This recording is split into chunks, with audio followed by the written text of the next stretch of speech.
네, 이제는 당사자 소송부터 해서 이제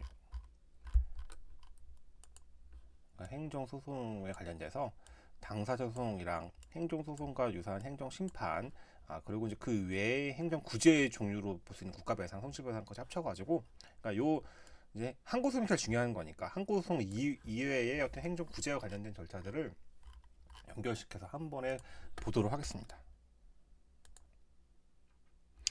이제 당사자 소송을 이해하려고 하면 다시 돌아와서 공법과 사법을 구별할 필요가 좀 있습니다. 공법은 이제 위아래, 사법은 좌우.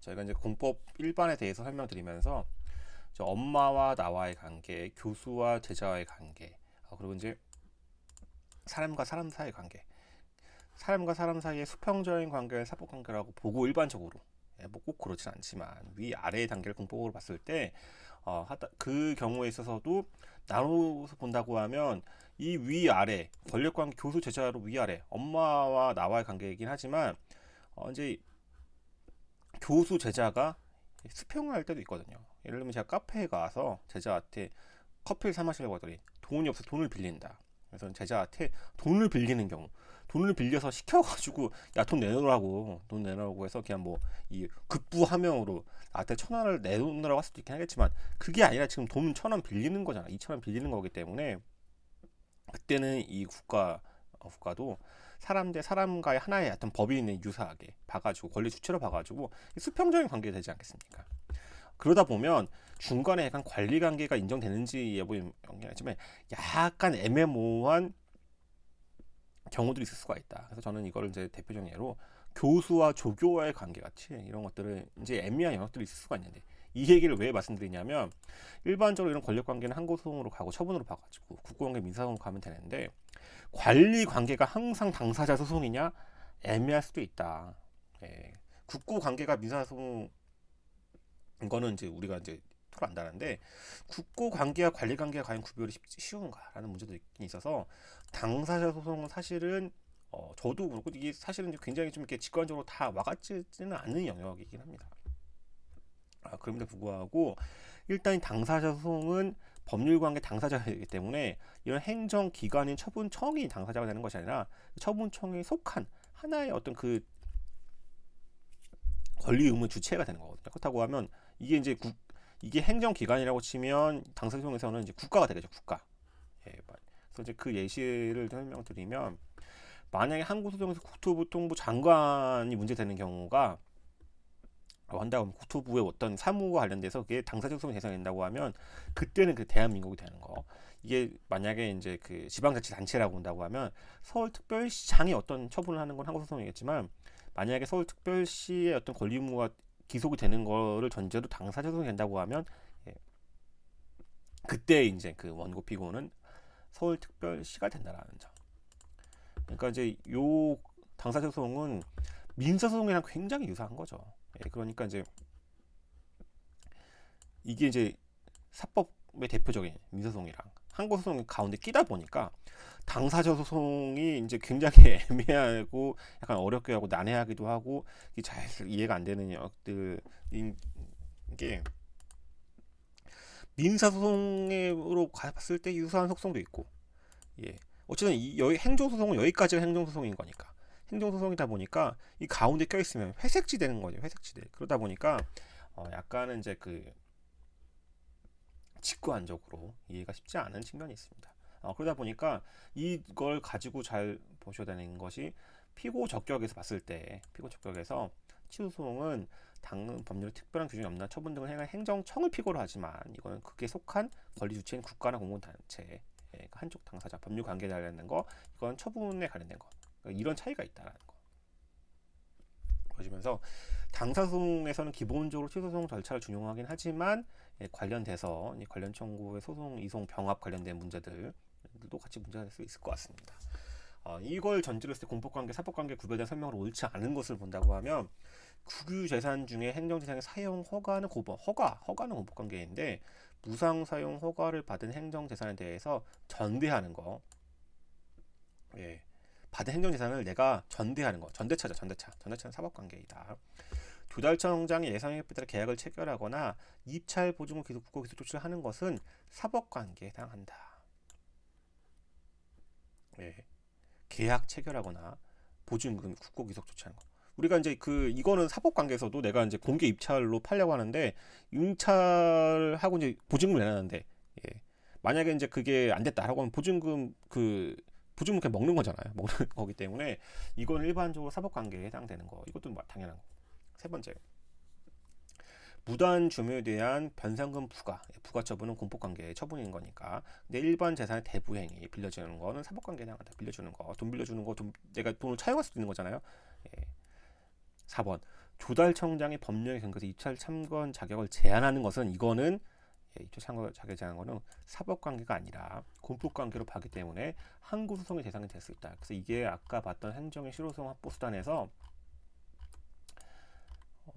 제가 아마 새로운 이 과징금을 설명해서 관어사업 제한 얘기하면서 입찰 참가 자격 제한 관련된 거 설명드리는 바가 있을 것 같습니다. 그래서 이게 이제 관어사업 제한이라고 해서 새로운 실효성 확보 수단으로 이렇게 식으로 야, 너 그 들어오지 마라고 하는 것들을 어쨌든 처분으로 봐가지고 예, 법에 근거하고 있는데 이거를 이제 다투려고 한다고 하면 항고소송으로 가야 된다는 거.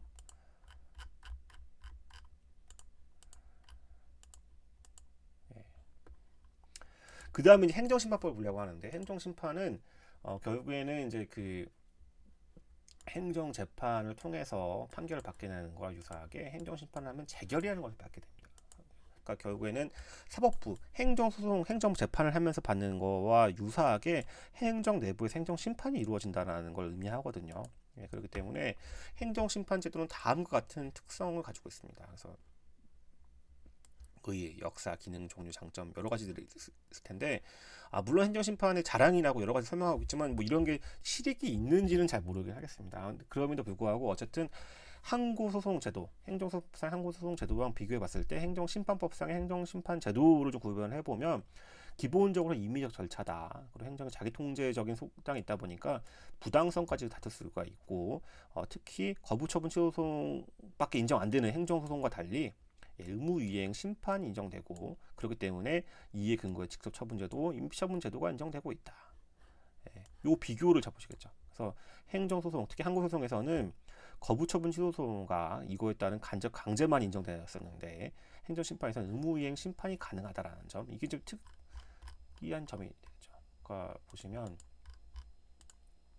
거부처분에 관련돼서 돌려서 얘기하다 보니까 굳이 거부처분 취소 소송의 취소 판결의 기속력에 대한 문제, 뭐 간접 강제 이런 식으로 해가지고 애둘러 돌려가는 내용도 있었거든요. 거부처분에 관련돼서 거부처분을 취소하는 거부를 거절해. 내가 좋아하는 것을 좋아해. 뭐 이런 것처럼 말을 애둘러 돌아가는 되게 답답한 화법인 거잖아요. 이 화법을 해결하는 나름의 방법론 중 하나가 행정심판법에 따라서 인정될 수도 있다. 라는 거 특징 이해하시면서 그 다음은 국가배상법으로 넘어갔어요. 국가배상법은 사실 국가배상 책임의 구조를 이해하려고 하면 사용자 책임, 민사상 사용자 책임을 잘 이해할 필요가 있는데 그앤즉슨 어쨌든 피해자가 있는데 가해자가 공무원이라는 거잖아요. 공무원이 공무집행하다가 피해가 입혔으면 이 피해자는 국가한테 청구할 수 있다. 국가한테 이렇게 직접 국가배상을 청구할 수 있는데 공무원에 또 청구가 가능하냐? 이거에 대해서는 판례가 경과시는 경우에는 공무집행의 안정성을 확보해야 되기 때문에 불가능하다고 봤다. 그래서 이제 이게 대표적인 96년도의 전화비처 판결이잖아요. 다시 보신다고 하면 다시 보면 가해자 공무원이 공무집행하다가 피해자가 일정한 피해를 입혔다고 하면 일단 국가에 대해서 국가배상 청구를 가능한 건 알겠어요. 아는데 가해자 공무원 개인에 대해서는 손해배상 청구 가능하느냐? 경과시는 경우에는 하지 말아라고 하는 것이 판례이다. 이걸 기초로 했을 때 이게 민법에서 말한 사용자 책임의 요건이랑 국가배상법상의 국가배상 책임 요건을 따져보면 거의 유사한 측면이 있습니다.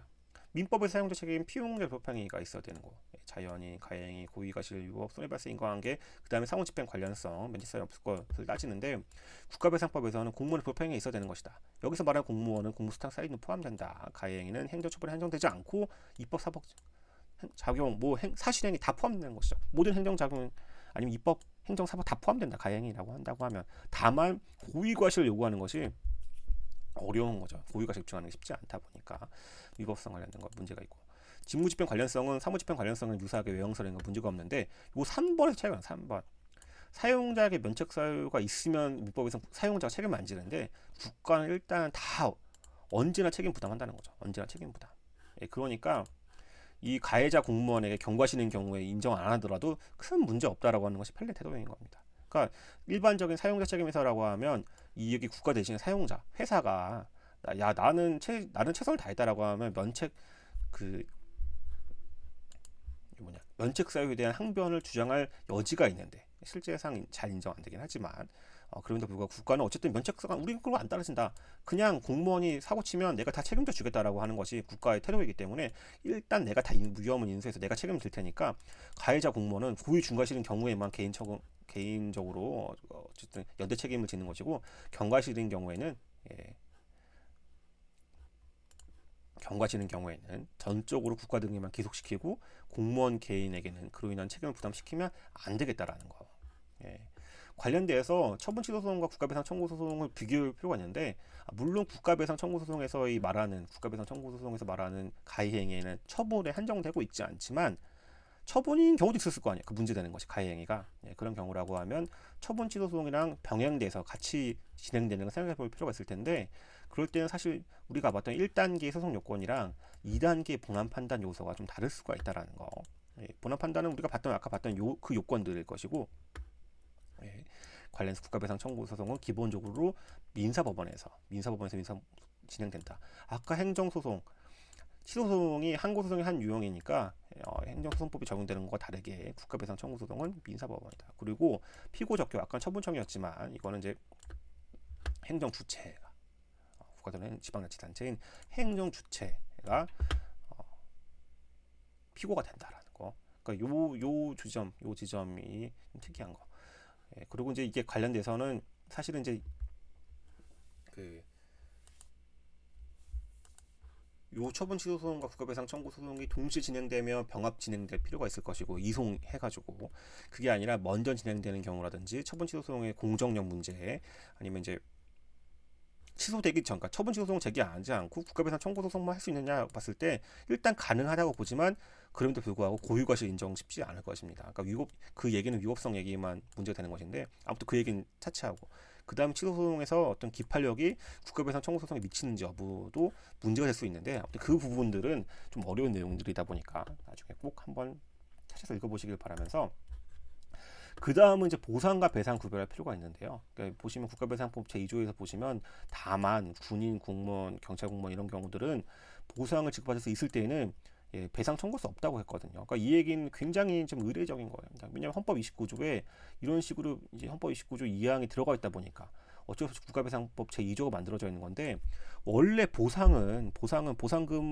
어쨌든 배상은 내가 입증을 해야 되는 것이고, 보상은 법률에서 정해진 절차에 따라 받는 거니까 보상이 좀 더 쉽긴 쉽거든요. 쉬운 건 알겠는데 금액이 달라질 수 있는 거죠. 내가 최대한 어느 정도까지 재판 걸어가지고 받을 수 있는지 여부는 따져봐야 되는 것인데, 미리 사전에 설계된 보상금이 적을 수도 있는 거잖아요. 그러니까 사실상 일반적인 보상 제도에 있어서, 배상에 가름한 보상 제도에 있어서는 선택권이 부여져 있다고요. 국민에게.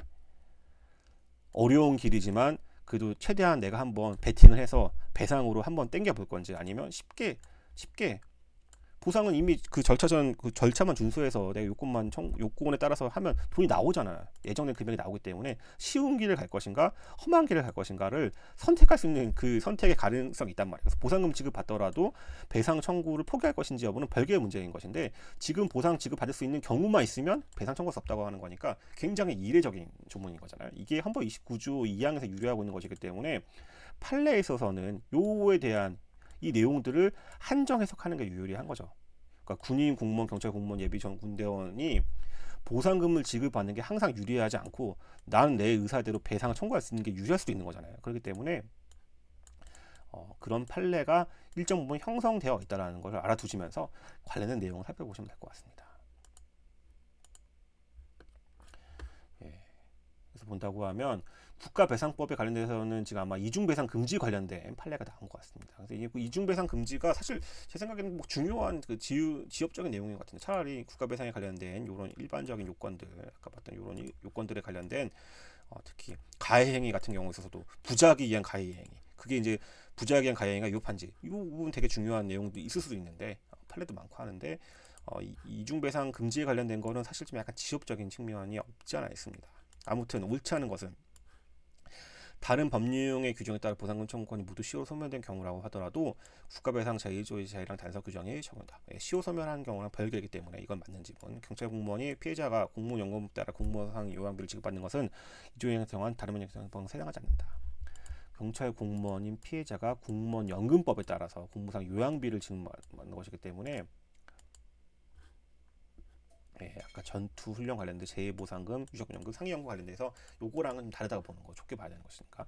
세 번째, 훈련으로 공상을 입은 군인이 국가배상에 따라 손해배상금 지급받은 다음 보훈대상자 지원에 관한 법률 정한 보험을 청구하는 경우에 국가는 국가배상법 제2조 제1항 단서에 따라 그 지급을 거부할 수 있다. 그러니까 보훈보상 대상자 지원법에 따라 보훈급여금을 지급하는 거랑 훈련으로 공상을 입은 지급받은 다음 하는 경우랑은 이 반대인 경우라면 모르겠는데 3번 같은 경우는 거부할 수 없다. 네 번째, 군인이 교육훈련을 공상을 입은 경우라고 하더라도 군인연금법 국가예정에 관한 국가유공자 예우 등에 관한 법률에 의하여 재해보상금, 유족연금, 상해연금 등 별도의 보상을 받을 수 없는 경우에는 국가배상법 제2조에 따라서 적용대상을 제외하니까 청구할 수 있다고 봐야 되는 것이죠.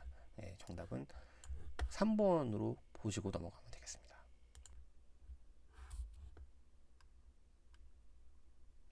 그 다음에 손실보상 제도인데요.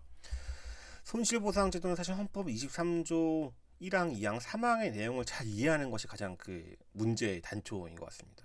그래서 23조 1항에서는 모든 국민의 재산권은 보장된다. 그 내용과 한계는 법률로 정한다. 2항, 재산권 행사는 공공법원에 접하도록 해야 한다. 3항, 공공필요에 의한 재산권의 수용, 사용 제한 또는 제한 및 그에 대한 보상은 법률로 수하되 정당한 보상을 지급해야 한다. 이 1항, 2항, 3항이 굉장히 중요하고 헌법에서도 많이 문제되고 있는데 이제 이게 굉장히 이거에 대해서 논란이 많은 문제인 것이죠. 그래서 이제 1항, 2항은 내용 한계 형성 규정으로 보고 3항 공용은 침해 규정을 보는데 어쨌든 사망에 해당돼야 보상금 지급할 정당한 보상을 지급해야 되는 거니까 정당한 보상이 법률로서 설계되어야 되는 것이잖아요. 그 관련된 내용을 보시는데 문제나 어려운 거는 수용 사용은 그나마 이해할 수 있는데 제한, 공공 필요에 의한 제한이랑 재산권의 내용 한계에서 한계 적합하도록 하면서 하는 그 한계가 있을 것 같아요. 그러니까 사실 1항, 2항에 따른 한 제한, 37조 2항과 결부된 합쳐가서 여기서 말하는 제한이랑 여기서 말하는 보상금이 항상 필요한 제한이 같냐라는 문제가 전통적으로 어렵게 설정되어 있습니다. 그러니까 제 생각에는 되게 우리나라에서만 특이하게 문제됐던 것 같은데 오히려 이제 미국이나 이런 데서는 뭐 이렇게 어렵게 볼 필요가 없었거든요. 근데 이제 아무튼 이거에 관련돼서 대표적으로 공익사업 토지 등의 취득 및 보상에 관한 법률 같은 경우는 수용 사용함에 따른 보상인 거잖아요. 수용 사용. 그러니까 이제 앞에 보시면 공공 필요에 따라서 수용 사용한 거에 보상하는 거에 대표적인 법률이 공익사업 관련된 토지보상법에 관련된 내용이다. 보시면 어느 특정 공익사업 할 때는 사업 시행자가 처음에는 이 특징을 이 공익 토지보상법의 내용을 인정하실 필요가 있는 게 사업을 인정을 받으면 이 사업 시행자가 특별한 직접 이 사업을 시행할 수 있는 어떤 특수한 지위가 부여되는 거잖아요. 사회권적인 지위가 부여되는데 그 다음에 그 공익사업을 위해서 토지 재산권을 수용 또는 사용해야 되거든요. 수용 또는 사용해야 되는데 이게 원칙적으로는 일단 협의가 먼저다. 협의. 민사상 협의해서 매매로 사는 게 원칙인 것이고 그게 아닌 경우에 그제서야 수용 재결이라고 하는 행정처분을 받게 된다. 그게 이제 이 법의 특이한 점이거든요. 그러니까 일단 원칙은 일단 먼저 협의를 하고 안 되면 행정처분으로 나아간다라는 거. 그리고 수용 재결을 이제 관할 토지수용위원회 가고 안 되면 재판을 가는 거죠. 말 나온 김에 토지보상법의 정당한 보상에 대한 내용들이 여러 가지로 사업 시행자 보상, 사전 보상, 현금 보상, 개인별 보상, 일괄 보상, 보상의 가격 시점 관련돼서 여러 가지를 고려해야 된다는 것들이 있는데 이건 뭐 일반적 내용들인 거니까 한번 읽어보시길 바라고요. 그다음에 이주대책 관련돼서도 이건 이제 이주대책은 저희가 이제 일반적으로 봤을 때 생활 보상이라는 의미를 가지고 있는데 이주대책은 헌법에 따른 정당한 보상이 아니라 추가로 제공되는 베네핏으로 제공되는 생활 보상의 일환이다. 그렇기 때문에 여러 가지 사정을 고려해서 고려한다. 입법 정책적 재량의 영역이다. 사회보장적 지원이기 때문에 여기서 말하는 전통적인 재산권에 관련된 그거랑은 조금 다른 게 이제 생활 보상이라는 거죠. 관련된 내용들을 한번 읽어보시고, 그 다음에 토지보상법상 간접 손실에 대한 보상 절차가 있는데, 간접 손실 그 밖에 토지 관련 비용 보상 관련해서 취득한 토지 외의 토지에 관련돼서도 필요한 경우에 지역 밖에 있는 토지인 경우에 있어서는 비용 보상해야 되는 건데, 보상에 있어서 원칙은 협의 먼저 하고 협의가 안 되면 제가 가는 거예요. 그러니까 뭐 이 원칙은 토지보상법에 똑같은 거죠. 협의를 먼저 해보고 안 되면 재결로 나아가는 거 이해해 보신 다음에, 그 다음에 이제 특이하게 이의 재결을 하는 경우가 있습니다. 이의 재결 같은 경우는 중앙토지위원회에 이의 신청할 수 있는 건데, 이게 이제 필요적 전치주의가 아니기 때문에 이렇게 할 수도 있지만 이의 재결 거치지 않고 행정소송으로 나아갈 수도 있다. 관련된 내용들이 요 Q&A에 있습니다. 이 관련된 내용들을 한번 정리해 보시고, 특이한 게 있다고 하면 이제 형식적 당사자 소송이라고 저희가 보는 보상금 증감 소송이 있거든요. 보상금 증감 소송에서는 피고를 따져봐야 된다. 원피고를 따져봐야 될 때 이제 수용 재고 재결 같은 경우는 이제 항고 소송이기 때문에 그 관할 토지 수용위원회를 피고로 해야 되는데, 사업 시행자를 상대로 보상금 더 달라고 하는 경우란다고 하면 사업 시행자를 피고로 해야 된다는 거. 요게 좀 특이한 것이죠. 그래서 요것들을 한번 일시정지 해보신 다음에 한번 읽어보시고, 위에 거보다 밑에 있는 Q&A를 한번 읽어보시고 꼭 넘어가셨으면 좋겠습니다. 저는 시간이 없으니까 빨리 넘어가는 거지, 일단 한번 일시정지는 필요하실 것 같아요. 그리고 도시관리 계획에 따른 개발구역 제한인데, 이건 아까 봤던 지금 토지보상법은 뭐였냐면 여기서 말하는 수용 사용이잖아요. 수용 사용에 관련된 내용이었던 건데, 지금 보는 거는 제한이건 제한. 근데 제한이 요 제한이냐 여기서 말하는 제한이냐, 그 차이였던 건데, 도시관리 계획에 따른 개발 제한 구역을 하게 되면 사실상 건축물의 건축 및 용도 변경, 토지 환경 변경 이걸 할 수 없게 되는, 이게 내가 재산권에 제한되는 측면이 있잖아요. 근데 이거를 이제 아무튼 일반적으로 보상이 필요한 제한으로 보지는 않았다는 것이 과거에 판례였던 것이거든요. 근데 다만 너무 안 하면 이상하니까 전혀 할 수 없는 토지 사용도 할 수 없거나 실료 사용 전혀 할 수 없는 경우에 아무런 보상 없이 이를 감사도록 하고 있는 것은 비례 원칙 위반되기 때문에 헌법 위반된다. 그래서 권한하는 보상 규정을 두어야 되는데, 이거는 23조 1항 2항에 따른 그 제한으로 본 거죠. 그래서 이게 후속 입법이 되었는데, 후속 입법에서는 어떻게 되었냐면, 후속 이거에 따른 이 몇 년도예요? 옛날 판례잖아요. 98년도 판례이기 때문에 그 이후에 후속 입법에 따라서는 사실상 불가능하게 된 경우에는 토지 매수를 할 수 있도록, 토지 매수를 청구할 수 있도록 하는 것들을 정하고 있다. 여기까지. 그 다음에 그런 행위 제한 초시 보고, 이번에 나온 문제를 풀어볼게요. 손실보상에 대한 설명으로 옳은 것은 공익사업을 위한 토지 및 취득 및 보상에 관한 법률사항, 사업 시행자와 토지 소유자 사이의 협의에 대한 취득에 대한 분쟁은, 기본적으로 협의에 대한 거는 민사소송이다. 이건 맞는 거죠. 이게 안 됐을 때 수용 재결로 가는 거고, 그때는 항고소송, 행정소송을 가야 되는 것이고, 이게 왔다 갔다 하는 경우죠. 먼저 원칙은 협의고 안 되면 재결을 받는 건데, 그 재결을 다투는 거는 협의가 안 돼서 재결을 한 경우에는 행정소송인데, 그 전에 협의 단계에서의 문제는 민사소송이다. 이거 맞는 것이고요. 나머지는 틀린 지문. 공익사업을 위한 토지보상법에 따라서 잠시만요. 기침 좀 하고 다시 돌아오겠습니다. 사업 인정 고시가 된 후에 토지 사용으로 인하여 토지 형태를 변경된 경우에 토지 소유자는 중앙토지위원회에 그 토지의 매수 청구권을 행사할 수 있다.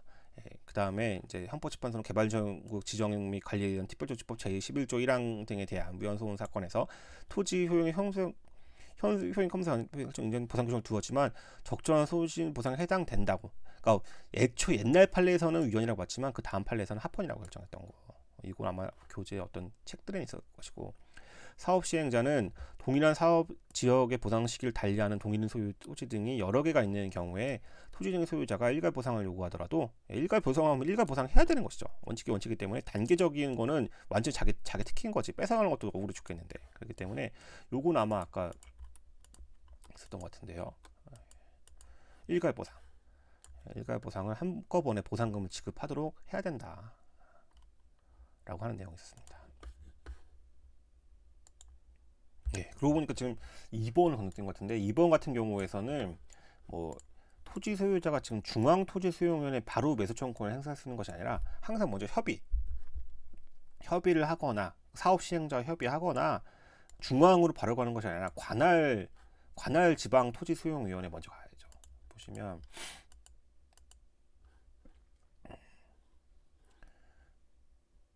관할 토지 수용 위원회 협의하거나 토지 수용회. 근데 제가 알기로는 지금 요 토지 매수 관련된 거는 또는이었던 것 같은데 요거는 제가 한번 지금 바로 검색해 볼게요. 예, 요거는 이렇게 또는으로 되어 있네요. 토지보상법 72조에 사업 인정 고시가 된 후에 이제 형질 변경된 경우 사업 시행자에게 매수 청구하거나 관할 토지수용위원회 토지 수용을 청구할 수 있는 거. 그러니까 하거나 하는 거니까 선택적인 걸로 되어 있네요.